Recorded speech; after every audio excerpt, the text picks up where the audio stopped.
ছাত্ৰছাত্ৰীসকল ইংৰাজী বিষয়ৰ এটি অতি গুৰুত্বপূৰ্ণ বিষয় হৈছে ভয়েস। আমি এই বিষয়ে আজি আমি আলোচনা কৰিম। ইংৰাজী ব্যাকৰণৰ এই গুৰুত্বপূৰ্ণ অধ্যায়টিৰ বহুতো নিয়ম থাকে, যিবিলাক জানিলে আমি পৰীক্ষাত আমি শুদ্ধকৈ যিবিলাক আমাক পৰীক্ষাত লিখিব দিয়ে আমি অতি শুদ্ধকৈ লিখিব পাৰিম। আৰু এই সম্পৰ্কে নিশ্চয় তোমালোকে পূৰ্বৰ শ্ৰেণীসমূহত কিছু কথা জানি আহিছা বাৰু। আহাচোন বাৰু আৰু আমি কিছু বিতংকৈ জানি লওঁ। ইংৰাজী যিটো ভয়েস আমি ইয়াক সাধাৰণতে দুটা ভাগত আমি ভাগ কৰি লওঁ। আমি তাৰে এটাক আমি এক্টিভ ভয়েস বুলি জানো আৰু এটাক পেসিভ ভয়েস বুলি আমি জানো। এতিয়া কথাটো হৈছে যে আমি ভয়েস মানে কি বুজি পাওঁ। ভয়েস শব্দটো বুজায় যে আমি যেতিয়া কোনো এটা কাম এটা হয়, সম্পাদন হয়, যিজন ডয়াৰ হয়, যিজনে কামটো কৰে, সেই কথাটো কাৰ ওপৰত বেছি গুৰুত্ব দিয়া হয় সেইখিনিৰ ওপৰত ভিত্তি কৰি আমি এক্টিভ, যদি যিজন ডয়াৰ হয় তেওঁৰ গুৰুত্ব বেছি দিয়া হয় তেন্তে আমি তাক এক্টিভ ভয়েস বুলি কওঁ। আৰু যদি যিজন ডয়াৰ হয়, যিজন কৰ্তা, তেওঁৰ গুৰুত্বটো কম হয় তেন্তে আমি তাক পেসিভ ভয়েস বুলি আমি জানো। আহাচোন বাৰু আমি ইয়াক এক্টিভ ভয়েসৰ পৰা আমি পেসিভ ভয়েসলৈ আমি কিদৰে ৰূপান্তৰিত কৰোঁ তাৰ বিষয়ে আমি কিছু কথা জানি লওঁ।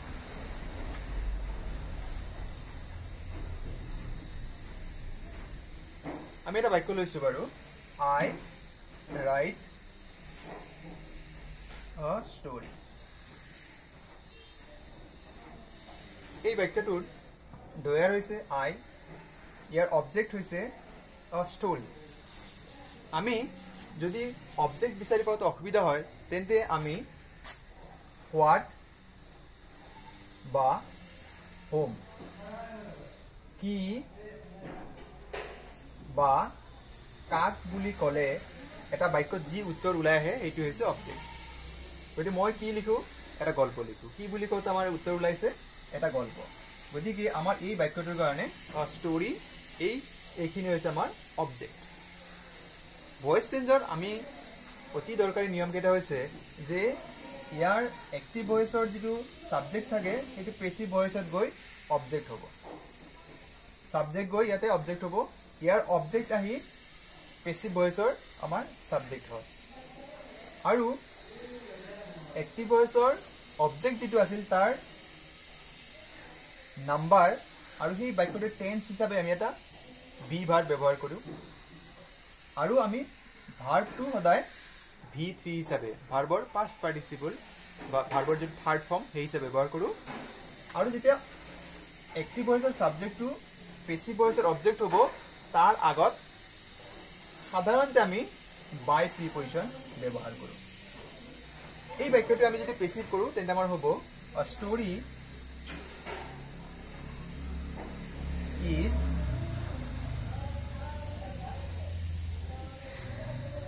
ৰিটেন বাই মি। এতিয়া আমি জানিবলৈ কথাটো হৈছে যে প্ৰথম হৈছে এই বাক্যটো আমি টেন্স জানিব লাগে। এই বাক্যটো আমাৰ প্ৰেজেন্ট ইনডিফিনিটৰ হয় আৰু এই বাক্যটোৰ অবজেক্ট এই ষ্টৰী এইটো আমাৰ সিঙ্গুলাৰ নাম্বাৰ হৈ আছে, সেইকাৰণে আমি প্ৰেজেন্ট টেন্সৰ be verb am is are তাৰে ইয়াতে এইটো যে থাৰ্ড পাৰ্চন সিঙ্গুলাৰ নাম্বাৰ আছে গতিকে আমি ইজ আমি বি ভাৰ্বটো ব্যৱহাৰ কৰিলোঁ। আৰু আমি কৈছিলোঁ যে ভাৰ্বটো সদায় কি হয়, V3 হয়, ভাৰ্বৰ পাষ্ট পাৰ্টিচিপল ৰিটেন হৈ গৈছে। আৰু সাবজেক্ট আই আমি যেতিয়া পেসিভ আমি ইনডিৰেক্ট হিচাপে ব্যৱহাৰ কৰোঁ আই শব্দটো পৰিৱৰ্তন হৈ আমাৰ কি হয়, মি হয়। আৰু সাধাৰণ নিয়ম মতে আমি বেছিভাগ বাক্যতে বাই প্ৰিপজিশন ব্যৱহাৰ কৰোঁ। গতিকে ইয়াত আমাৰ কি হৈছে, ইয়াত আমি বাই ব্যৱহাৰ কৰিছোঁ কাৰণ নো ভাৰ্ব থাকিলে আমি বাই প্ৰিপজিশনটো ব্যৱহাৰ কৰোঁ। নো ভাৰ্বত আমাৰ টু প্ৰিপজিশন হয়, যেনেকে I know this old man। আমি এই বাক্যটো পেসিভ কৰিলে হ'ব this old man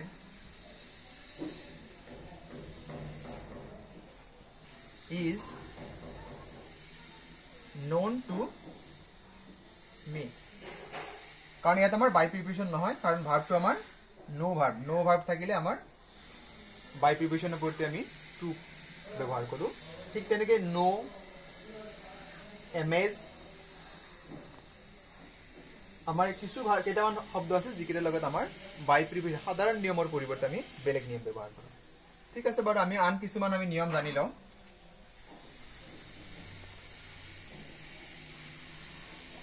আমি যদি এটা বাক্য লৈছো হি bought the books প্রথমতে আমি কম পালো যে বাক্যটা আমার কি আছে বাই শব্দটো নাই এতে bought আছে গতি বাক্যটা আমার পাস্ট টেন্সৰ আছে দ্বিতীয়তে কথাটো হৈছে যে ইয়াৰ অবজেক্ট আমাৰ প্লুৰেল ফৰ্মত আছে গতিকে আমাৰ কি হ'ব the books এবাৰ আমাৰ প্লুৰেল ফৰ্ম হোৱাৰ কাৰণে আমাৰ অক্সিলাৰীটো কি হ'ব were bought by of the third form bought hobo second third form ekei thake the books were bought by him আকৌ যদি আমি একেটা বাক্য আমি অলপ বেলেগ কৰি লৈছো ইয়াত যদি আমি এই অবজেক্ট আমি সিঙ্গুলাৰ নাম্বাৰ কৰি দিও তেতিয়া আমাৰ কোত হলনি হয় আমি চাব লাগে he bought the book এবাৰ কিন্তু আমাৰ অবজেক্টটো সিঙ্গুলাৰ নাম্বাৰ হৈ আছে গতিকে এই ক্ষেত্ৰত আমাৰ এই অক্সিলাৰীটো আমাৰ কি হ'ব বি ভাৰ্বটো আমাৰ হলনি হৈ যাব তেতিয়া কি হ'ব the book was bought by him এইটো হৈছে আমাৰ এটা past indefinite বাক্য গতিকে প্ৰেজেন্ট ইনডেফিনিট আৰু past indefiniteৰ নিয়মত বৰ বেছি আমাৰ একো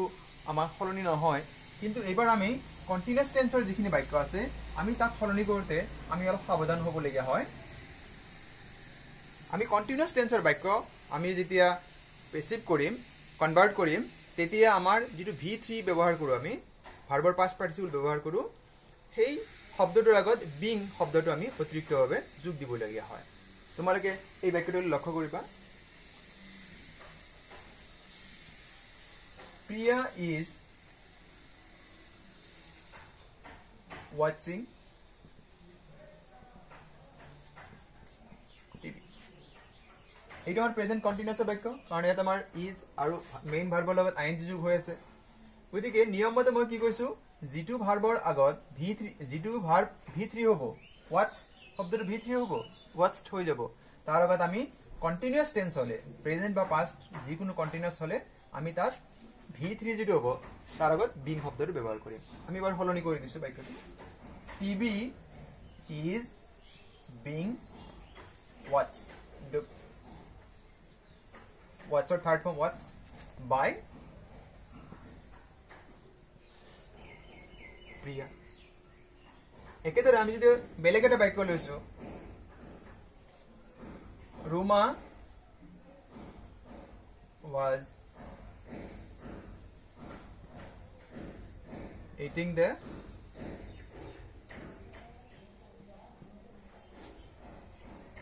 এইবাৰ আমি বাক্যটো দেখা পাইছো যে আমাৰ এটো পাস্ট কন্টিনিউয়াস was eating আছে কিন্তু ইয়াত আমাৰ অবজেক্টটো কি আছে প্লুৰাল ফৰ্মত আছে গতি এইবাৰ আমি কি কৰিম অবজেক্টটো আমাৰ যেটো প্লুৰাল ফৰ্ম আছে সেই হিচাপে আমাৰ বিভাগটো ব্যৱহাৰ হ'ব the apples were being এটো যেটো নতুন নিয়ম এটা পাইছো যে কন্টিনিউয়াস টেন্সৰ বাক্যত v3 হলে তাৰ আগত কি হ'ব being যোগ হয় আমি ইয়াতে ব্যৱহাৰ কৰিছো being the apples were being eaten by Ruma গতি আমাৰ এইটো হৈছে কন্টিনিউয়াস টেন্সৰ আমাৰ নিয়ম যে আমি যেতিয়া কন্টিনিউয়াস টেন্সৰ বাক্য লাগিলে এটো প্ৰেজেন্ট হোক পাস্টে হোক আমি যেতিয়া হলনি কৰিম জিটু বাক্য জিটু শব্দ আমাৰ v3 হ'ব ইয়াতে watched হৈছে ইয়াতে eaten হৈছে তাৰ আগত আমি অতিৰিক্তভাৱে being বিং শব্দটো আমি ব্যৱহাৰ কৰিম এইটো আমাৰ কন্টিনিউয়াস টেন্সৰ কাৰণে আমাৰ প্ৰযোজ্য নিয়ম এবাৰ আমি পাৰফেক্ট টেন্সত আমাৰ কি কি হলনি হয় আমি সেই বিষয়ে অলপ জানো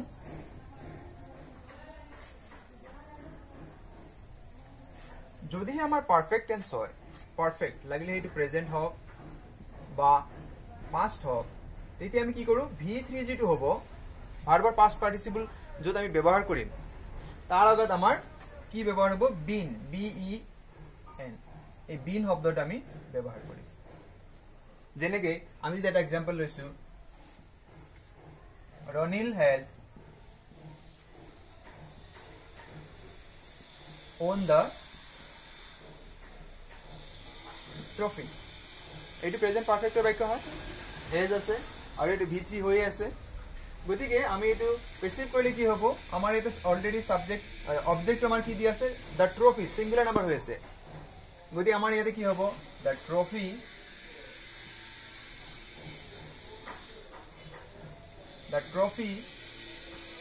has been এই বিন আমি অতিৰিক্ত কৰি লৈছো আৰু ইয়াতে যেহেতু V3 হৈ আছে পাস্ট পাৰ্টিসিপল হৈ আছে গতিকে আমি আৰু নতুনকৈ পাস্ট পাৰ্টিসিপল কৰা দৰকাৰ নাই the trophy has been owned by Dhonil এইটো আমাৰ V3 হৈ আছে মই তাৰ আগত আমি কি ব্যৱহাৰ কৰিছো বিন আমি যেটো নিয়ম আমি কৈছো কিন্তু ইয়াত আমাৰ লক্ষ্য কৰিলে আমি অলপ সচেতন হ'ব লাগিব আমি অলপ সিনসিয়াৰলি কৰিব লাগিব যদি আমাৰ সাব অবজেক্টটো আমাৰ প্লুৰাল ফৰ্ম হয় তেতিয়া কিন্তু আমি এই যেটো আমি হেজ লিখিছো গতি আমি তেতিয়া হেজ লিখিব নোৱাৰিম তাৰ পৰিৱৰ্তে আমাৰ সলনি হ'ব আমি বাৰু বেলেগ এটা एग्जांपल লৈছো যদি আমি এনেকৈ লওঁ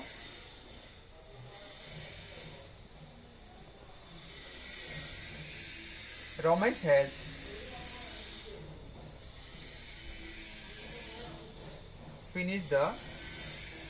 has finished the project. Ramesh has finished the projects. এবাৰ কিন্তু মই প্লুৰাল ফৰ্ম ব্যৱহাৰ কৰিছো s এটা আছে আমাৰ আৰু বাক্যটো আমাৰ প্ৰেজেন্ট পাৰফেক্টতে আছে হেজ আছে আৰু এটো V3 হৈ আছে কিন্তু মাত্ৰ আমি চাব লাগিব যে ইয়াৰ অবজেক্টটো আমাৰ কি আছে সিঙ্গুলাৰ নে প্লুৰাল আমি এটা গম পাইছো যে এটো প্লুৰাল ফৰ্মত আছে গতিকে আমি ইয়াক যেতিয়া পেসিভ কৰি লওঁ পেসিভলৈ আমি কনভাৰ্ট কৰিম তেতিয়া কি হ'ব দা প্ৰজেক্টস এইবাৰ কিন্তু আমাৰ হেজ বিন নহয় এইবাৰ কি হ'ব হ্যাভ বিন আৰু বিন আমি অতিৰিক্তভাৱে লম আমি ইতিমধ্যে নিয়মটো গমে পাইছো projects have been finished by Ramesh এতিয়া কথাটো হল যদি আমাৰ এই বাক্যটোত আমাৰ s টো নাথাকিলেহেঁতেন প্ৰজেক্ট সিঙ্গুলাৰ নাম্বাৰ হলে আমি ইয়াতে হেজ লিখিলেহেঁতেন যেহেতু এইটো আমাৰ প্লুৰাল ফৰ্ম হৈছে প্ৰজেক্টস বহুবচন বুজায় এটাতকে বেছি বুজাইছে গতিকে আমাৰ এই বাক্যটোৰ কাৰণে আমাৰ ইয়াতে কি হৈছে আমি হেভ ব্যৱহাৰ কৰিছো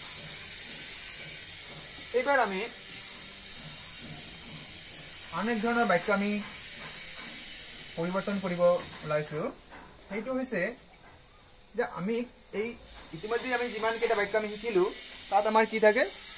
এটা অবজেক্ট থাকে সিঙ্গল অবজেক্ট কিন্তু আমি কিছুমান বাক্য পাও যিবিলাকত আমাৰ কি থাকে ডাবল অবজেক্ট থাকে ৰিটেইনিং অবজেক্ট বা ডাবল অবজেক্ট বুলি কওঁ আমি সেই ক্ষেত্ৰত আমি কি নিয়ম আমি প্ৰযোজ্য আমি ব্যৱহাৰ কৰিম যেনেকৈ এই বাক্যটো যে আমি লৈছো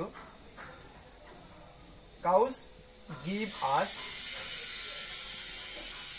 milk গতি এই বাক্যটো আমাৰ কি আছে যদি আমি সুধিছো what কাউ আমাক কি দিয়ে milk কাক দিয়ে home আমি তথাপি আমি আনসার পাম তাৰ আমাৰ দুটা অবজেক্ট হৈ আছে আগৰ বাক্যবিলাকত আমি লক্ষ্য কৰিছো যে আগৰ বাক্যত মাত্ৰ এটাহে অবজেক্ট আছে গতিকে আমি এই বাক্যবিলাক আমি হলনি কৰোতে আমি কি কৰো যে আমি এই দুটাৰ যিকোনো এটালৈ আমি পেসিভলি কনভাৰ্ট কৰি দিব পাৰি তেতিয়া কি হ'ব বাক্য যেটো প্ৰেজেন্ট ইন্ডিপেন্ডেন্ট হয় গতিকে কি হ'ব milk is given to us by cows নহলে আমি এনেকৈ লিখিব পাৰো us আমি এটো যদি আমি সাবজেক্ট যে হলো us হলনি আমাৰ কি হ'ব we are given milk by cows we are given milk by cows গতিকে আমি দেখা পাইছো যে দুটা অবজেক্ট হলে আমি বাক্যটা আমি হলনি কৰি দিব পাৰো যেনেকৈ আমি বেলেগ এটা एग्जांपल লৈছো যদি এই একে নিয়মৰে আমি বেলেগ এটা एग्जांपल লৈছো যদি আমি এনেকৈ লওঁ papa told me an interesting story ইয়াত আমি যদি সুধিছো what আনসার হ'ব an interesting story home me তাৰ মানে আমাৰ দুটা অবজেক্ট এইবাৰ আমি me যদি ইন সাবজেক্ট হিচাপে লাও তেতিয়া কি হ'ব I আৰু যদি বাক্যটো past tense আছে গতিকে কি হ'ব I was told an interesting story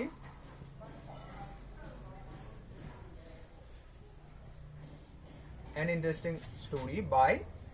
papa নতুবা আমি আৰু এটা লিখিব পাৰো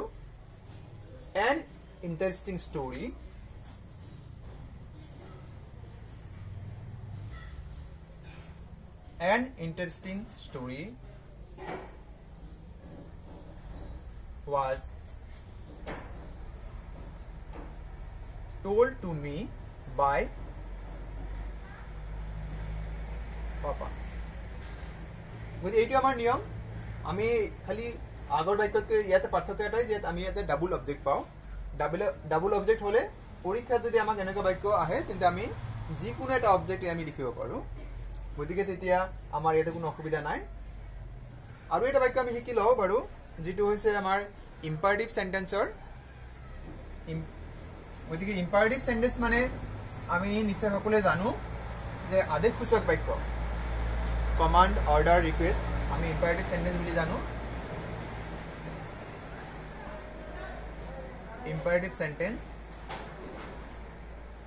ইম্পাৰেটিভ সেন্টেন্স বিলাকৰ বৈশিষ্ট্য হৈছে যে ইম্পাৰেটিভ যেটা আদেশসূচক বাক্য বুজায় তাত কোনো সাবজেক্ট নাথাকে গতিকে আমি এই বাক্যবিলাক আমি যেতিয়া কনভাৰ্ট কৰিম প্ৰিন্সিপলে কনভাৰ্ট কৰিম তেতিয়া আমাৰ কি হয় আমি কিছু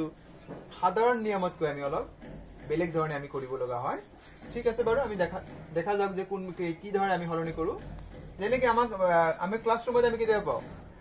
যে রাইট ইট টিচারে আমাক আসলতে বাক্যটা আছিল ইউ রাইট ইট যেহেতু ইউটি এটা অমিট হৈ আছে উজ্জ্বল থাকে গতিকে আমি বাক্যটোৰ আমি ভাৰ্বে দি আৰম্ভ হয় ইম্পাৰেটিভ সেন্টেন্স জেনেৰেলি ভাৰ্বে দি আৰম্ভ হয় গতিকে আমি ইয়াতে কি কৰিম এইবিলাক বাক্য আমি হলনি কৰাৰ ক্ষেত্ৰত আমাৰ নিয়মটো হৈছে লেট ভাৰ্বে দি আমাক বাক্য আৰম্ভ হ'ব সৰি লেট শব্দৰে বাক্য আৰম্ভ হ'ব আৰু যেটো বাক্য যেটো শব্দ ভি3 ৰাইট ভি3 হ'ব তাৰ আগত অতিৰিক্তভাৱে আমি এটা বি শব্দ ব্যৱহাৰ কৰিম তাৰ মানে এই বাক্যটা আমাৰ হ'ব লেট ইট বি যেহেতু ইয়াৰ অবজেক্ট ইট আছিল গতিকে লেট শব্দৰ পিছত অবজেক্টটো আহিল লেট ইট বি ৰিটেন বা আমাক যদি কেতিয়াবা দিয়ে পৰীক্ষাত আমাৰ যিমান প্ৰশ্ন হয় fill in the blanks change the voice write the alternatives solve it আমাৰ সেই সকলো বিলাকে আমাৰ কি থাকে ইম্পাৰেটিভ সেন্টেন্স থাকে গতিকে আমি সেই বাক্যবিলাক আমি যেতিয়া কেতিয়াবা কনভাৰ্ট কৰো আমি সেই কাৰণে অলপ সতৰ্ক হ'ব লাগে কাৰণ ইয়াত আমাৰ সাবজেক্ট নাথাকে যেনেকৈ আমাক কেতিয়াবা দিয়া থাকে fill in the blanks গতিকে আমাৰ ইয়াতে অবজেক্ট হৈছে the blanks গতিকে আমাৰ ইয়াতে বাক্যটো কনভাৰ্ট কৰিলে কি হ'ব let the blanks be filled in let আমি অতিৰিক্তভাৱে লওঁ এইখিনি আমাৰ অবজেক্ট আছিল বি অতিৰিক্তভাৱে লৈছো আমি আৰু filled in এই বাক্যবিলাকৰ আৰু এটা বাক্য আমি লৈছো তাৰ পিছত এই বাক্যবিলাক এই লেট শব্দৰ বাদেও আমি আন এটা নিয়মেৰে আমি সম্পূৰ্ণ কৰিব পাৰো সেইটো হৈছে যদি আমাক এনেকা বাক্য দিয়া থাকে যেনেকৈ give up the bad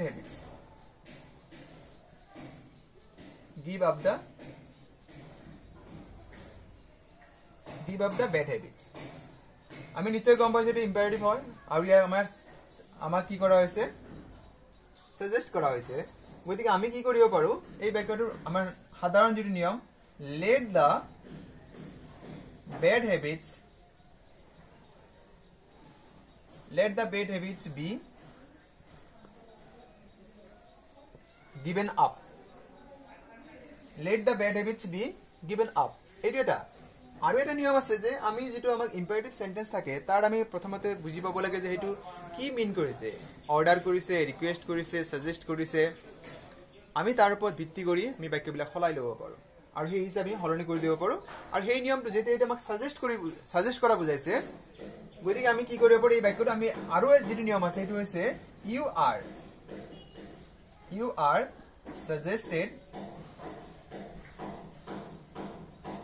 you are suggested to give up the bad habits এইটো এটা নিয়ম ইয়াতে প্ৰথম হৈছে যে এইখিনি লেগে আমি লিখিব লাগে ইয়াৰ বাক্যৰ যেটো তাৰ প্ৰকাশ কি আসলতে বুজাইছে তাৰ ওপৰত ভিত্তি কৰি ইয়াতে কেতিয়া হ'ব you are ordered you are requested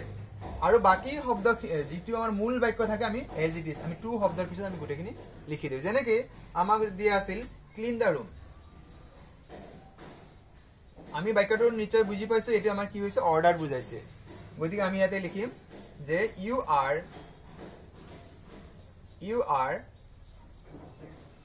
ordered to clean the room গতিকে আমি গম পালো যে ইম্পাৰেটিভ সেন্টেন্স বিলাক লেট শব্দৰে আমি লিখিব পাৰো বা আমি আৰু আন নিয়ম যেটো আছে হেইটো আমি হৈছে you are ordered you are requested আমি সেই নিয়মতে আমি এই ইম্পাৰেটিভৰ বাক্যবিলাক আমি সলনি কৰি লব পাৰো ছাত্ৰ ছাত্ৰীসকল যে আমি ভয়েস চেঞ্জৰ কিছু নিয়ম কেইটামান নিয়মে আমি ইয়াতে আমি হাঙুৰি লৈছিলো গতিকে ভয়েস চেঞ্জৰ বাকি যিখিনি নিয়ম আছে যেনেকৈ ইন্টাৰেক্টিভ সেন্টেন্স বা যিবিলাক সাবজেক্টৰ ইম্পৰ্টেন্স নাথাকে আমি পেসিভ ভয়েসৰ সাবজেক্ট আমি ব্যৱহাৰ নকৰো বা আন যিবিলাক বিশেষ নিয়মৰ যিবিলাক ভয়েস চেঞ্জ আছে সেইখিনি আমি পৰৱৰ্তী যেটো খণ্ড আমি এইটোৰে আৰু এটা খণ্ড হ'ব ভিডিঅ'টোৰ সেই খণ্ড তোমালোকক আমি সেই বিষয়ে আলোচনা কৰিম গতিকে আজিলৈ এইখিনিতে আমি সামৰিছো থ্যাংক ইউ